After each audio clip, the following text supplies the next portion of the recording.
844-500-4242. Welcome to today's Howie Carr Show. I'm back in the studio. Finally got a flight out of Florida today, and the connecting flight, but I'm back, and good to be back in the studio. And again, if you want to call us, the number toll free from anywhere in the U.S. as always is 844-500-4242.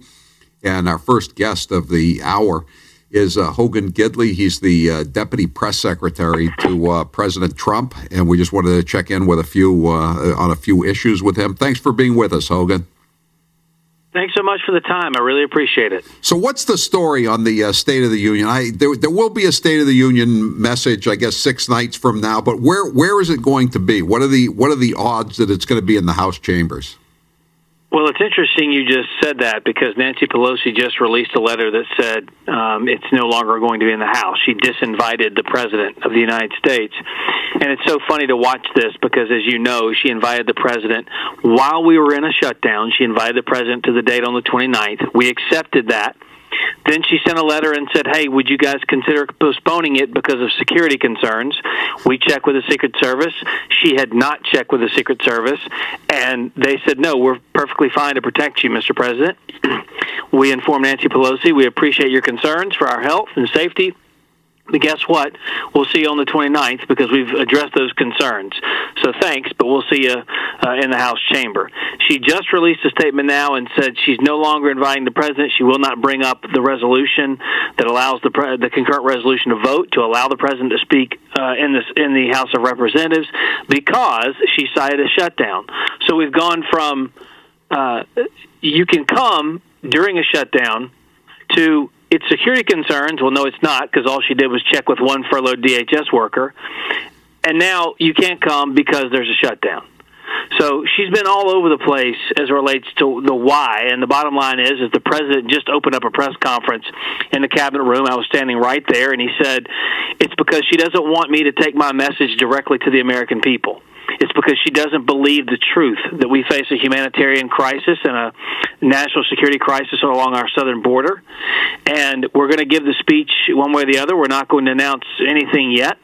But he's ready to take his message to the people without the filter of anybody from the fake news. Where is it going to be, in the Senate chambers, or in a big campaign style rally, or the Oval Office? I mean, I guess those are the options. What's he leaning towards? Well, I can't say yet, and we haven't made the formal announcement yet. But we have a lot of options. It's funny, and I'm not saying this is one of the things we're going to do. I'm just pointing out we've had several state legislatures reach out to us, Michigan and North Carolina both, saying, "Hey, why don't you just deliver it here? Come out with us, amongst the people, deliver it right here." So we have a lot of options out there. We've been planning just in case this happened, and Nancy Pelosi decided to be somewhat petty here and show her true colors, that she really just doesn't want the American people to hear the truth, and so about just how bad the situation is.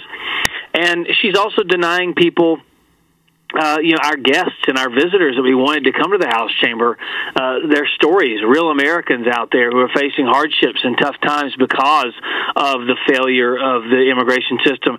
She didn't want people to hear about the positive success stories of all the people benefiting from this incredible economy that the President has helped put into place. So it's very clear she doesn't want to face the music, and so the President's going to deliver the speech somewhere else.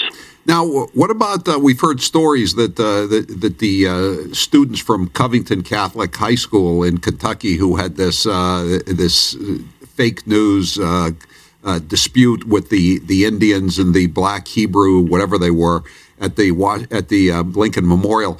Have they been invited to the White House? Are they coming to visit the President? What's the status of that? Well, there's no plan for them to come yet. Obviously, the President has expressed his support for them. You can go back and look at his Twitter feed on that. But right. I think this is kind of emblematic of a really horrible situation as it relates to the media. We've seen in as many days just about the BuzzFeed debacle, in which every single outlet from sun up till sundown and many hours past that pushed a lie, something that was uncorroborated. The author of the story of BuzzFeed even said he couldn't corroborate any of the evidence, but people ran it as fact. And then you turn around and see what this Covington situation has done to basically children, teenagers, It's really affected and hurt their lives. They had to shut down the school because of it, because of death threats, bomb threats, school shooting threats. I mean, it's a really horrible situation. And while a lot of people did come out and say, "Hey, we jumped to the conclusion here that these people were in the wrong," and now we've seen the video, a lot of people still are of the mind that it doesn't matter, that these kids are still horrible people.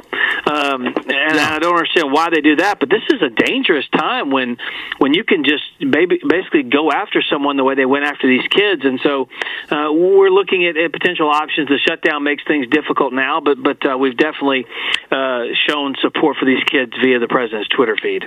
Well, you saw the Disney producer. This is the same company that had to fire one of their directors recently because he was tweeting about how his support of pedophilia. And now you have this guy named Morrissey, who's the producer of Beauty and the Beast. He tweeted out that they should be put into wood chippers head first. I mean, this is the Celebrate Diversity crew in Hollywood. You know, it's pretty amazing. I mean, he apologized. It's incredible. It's incredible. It's incredible what we've seen now with the violent vitriol that the left has come forward with on Twitter. And I guarantee you, none of those people's accounts have been suspended. I bet they haven't even had a warning at this point based on actually calling for violence and pain on a fellow American citizen. Whereas if you're on the right and if you tweet something like, I really like the pro-life march, all of a sudden you're public enemy number one. It's a very weird dynamic going on right now on social media where Republicans are maligned every day and Democrats are praised, even though they're saying horrible things about other Americans. Yeah, there's a story in the Washington Post today. You know, the Washington Post was one of the leaders in printing these fake news stories about what happened with the Covington Catholic students.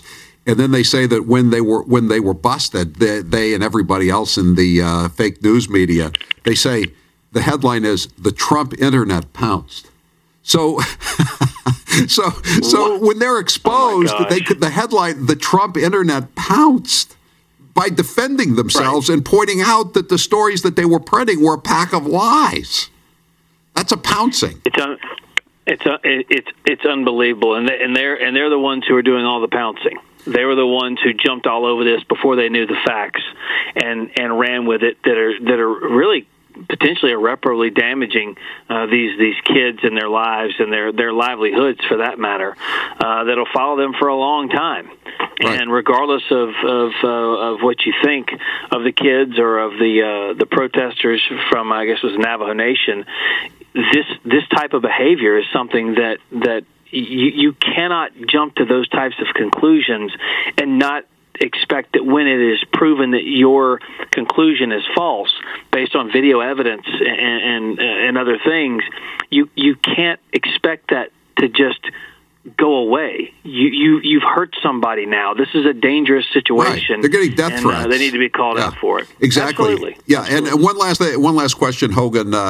Michael Cohen, as you know, the president's former lawyer, who was going to prison in March for, among other things, lying to Congress, was going to be the House Democrats' first witness against Donald Trump on February 7th, even though he's a convicted perjurer for his congressional testimony. Now Cohen says he can't testify before the House Democrats because he's concerned about the so-called threats that the president and Rudy Giuliani have been issuing against him in social media and on television.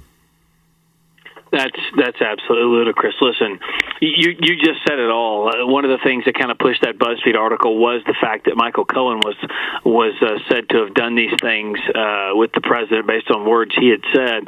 And not only is he a self-admitted liar, as you just pointed out, he's also a convicted felon who defrauded the federal government out of millions of dollars with tax evasion, among other things. Also, as an attorney-client, he records conversations. I mean, these are things you don't do.